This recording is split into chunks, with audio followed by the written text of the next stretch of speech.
They say Britannia no longer rules the waves. This is indeed correct, for wherever it goes, the moving fortress rules the land, sea, and the sky all at once. After decades of matching and often overcoming the heretic naval menace with the might of the royal fleet, the Crown of England now finds most of its battles are fought on their own land. Ever since the disastrous naval Battle of the Bloody Cliffs in 1805, England has been a country at war. Betrayed by the Prince of Wales, who switched sides in the middle of the battle, the remnants of the English fleet were only salvaged thanks to Admiral Nelson's rearguard action and the heroic sacrifice of the HMS Bellerophon. The rest of the fleet limped into Portsmouth to fight another day, though mercifully so great was the toll exacted by Nelson's defiant last stand that an immediate full-scale invasion of Britain was averted, for the legendary admiral took the Great Red Dragon, the flagship of the heretic fleet, to the bottom of the ocean with him. The years that followed were hard for England. With their lost dominance of the waves, its overseas territories were gone, and even the vital trade with mainland Europa became a desperate struggle.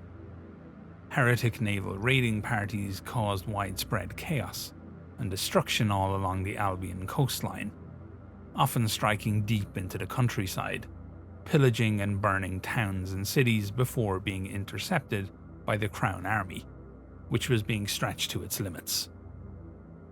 Faced with death by 1,000 cuts, King Robert the Longsword reformed the army to counter this threat, and began plans for the building of a secret weapon to safeguard the nation, putting the fate of England in the hands of Project Invincible, the construction of the moving fortress of Britannia.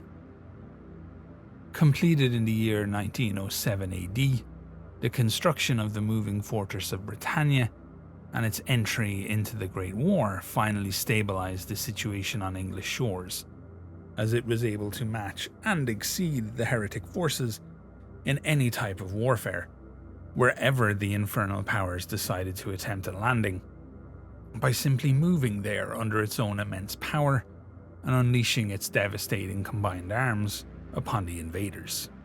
The moving fortress is a marvel of industrial engineering, a titanic fleet carrier and battleship that can traverse both land and sea.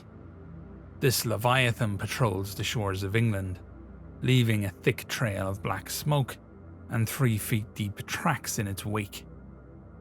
It acts both as mobile base for England's High Command, an unrivaled artillery stronghold, and the only faithful ship that can engage heretic behemoth-class vessels in one-on-one naval combat and emerge victorious. It is equally capable of engaging the heretic fleets at air, sea, or on land.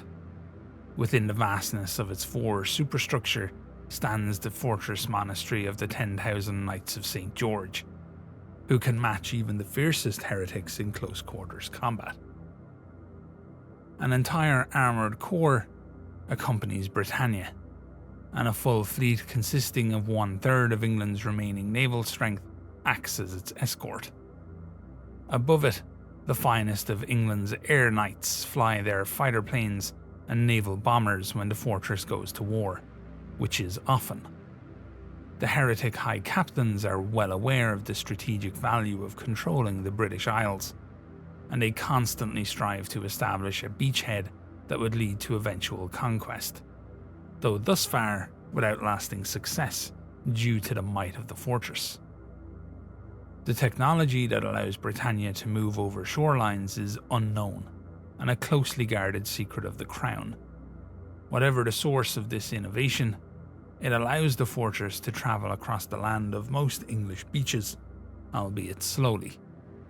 When crawling upon England's shores, a great noise and deafening hiss of steam can be heard, and it appears that the ship does not touch the ground at all. If there is a weakness to the moving fortress, it is the fact that it is only one of its kind. England's reserves of orichalcum and other critical minerals that were required to construct the pride of the nation were depleted by the enormous efforts required to build it. and current production and trade of such materials can barely maintain the repairs to the fortress and the rest of the fleet. Within the British Isles, the moving fortress is a delicate issue to discuss. It is dedicated to the defence of England alone, and her neighbours grumble that while Englishmen sleep soundly in their beds under its protection, the heretic navies raid Alba, Eire, and the lands of Wales with impunity. The English crown counters these accusations by pointing out that it is only the fear of the fortress that stops the hulking behemoth-class heretic battleship from approaching the shores of the Three Islands and mounting full-scale invasions on them all. Britannia proudly displays their heraldic device of the three lions. Until the construction of the moving fortress, the English coat of arms carried only 2 lions of William the Conqueror. When the construction of Britannia was completed, a 3rd lion was added. No ruler before had dared to raise their own device next to that of William I. On the prow stands the defiant image of Lady Britannia carrying the sword forged in part from the melted sword Curtana, signalling that England will show no mercy to enemies that come to plunder its shores. The sailors of the fleet swear that the figurehead has the power to turn aside any heretic artillery shell due to the divine providence granted to it by God. Whether this is true or not, the proud figurehead has never been touched by an enemy weapon, adding to the mystique and majesty of this foremost defender of England.